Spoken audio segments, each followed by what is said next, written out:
سوال نمبر 1، کیا آلات موسیقی بنانا اور ان کی تجارت کرنا جائز ہے؟ نمبر 2، کیا شادی بیاہ کے موقع پر باجے وغیرہ بجانا ناجائز ہیں؟ نیز تفریحاً ان کا استعمال کیسا ہے؟ نمبر 3، اگر جواب نفی میں ہو تو ایسے لوگوں کے لیے کیا حکم ہے جو خود ان کا استعمال نہیں کرتے لیکن ایسے تعلق داروں کے ہاں بخوف کشیدگی چلے جاتے ہیں جو آلات موسیقی کا استعمال کرتے ہیں؟ نمبر 4، کیا ہمارے لیے ایسے نکاح میں شامل ہونے کی اجازت ہے جہاں آلات موسیقی کا استعمال ہو رہا ہو؟ نمبر 5، آلات لہو کے حامیوں کا خیال ہے کہ چونکہ آن حضور صلی اللہ علیہ وآلہ وسلم کے زمانے میں دف ہی ایک موسیقی کا آلہ عرب میں رائج تھا اور آپ نے اس کے استعمال کی اجازت دی ہے، لہٰذا ہمارے زمانے میں دف کی اگر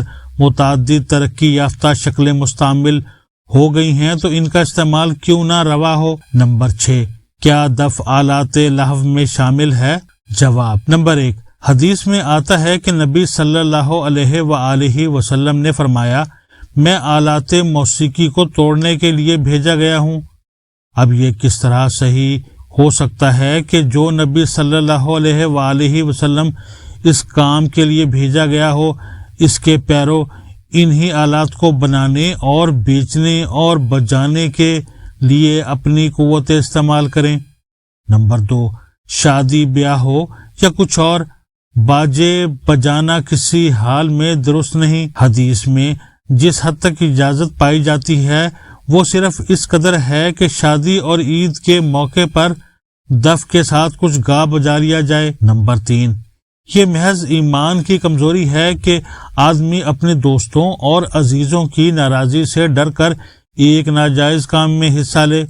رسول صلی اللہ علیہ وآلہ وسلم اور اصحاب رسول کے ساتھ جو لوگ اپنا حشر چاہتے ہوں ان کے لیے تو یہی مناسب ہے کہ ایسے لوگوں سے ربط ضبط نہ رکھیں جنہیں احکام شریعت کی پرواہ نہیں، ورنہ جن کو ان لوگوں کے تعلقات زیادہ عزیز ہیں انہیں یہ سمجھ لینا چاہیے کہ فاجرین اور صالحین کے ساتھ بیک وقت تعلق نہیں رکھا جا سکتا۔ جب تمہاری دنیا فاجروں کے ساتھ ہے تو آخرت میں بھی انہی کا ساتھ نصیب ہوگا۔ نمبر 4، جواب نمبر 3 ملاحظہ ہو، مگر یہ خیال رہے کہ مجلس نکاح میں جبکہ ایجاب و قبول ہو رہا ہو اور منکرات و فواحش کی نمائش نہ ہو رہی ہو، شرکت کرنے میں مذائقہ نہیں، بلکہ اولا یہ ہے کہ شرکت کی جائے، اور جب موسیقی شروع ہو تو نہایت نرمی و شرافت کے ساتھ یہ کہہ کر دوستوں اور عزیزوں سے رخصت چاہی جائے کہ جہاں تک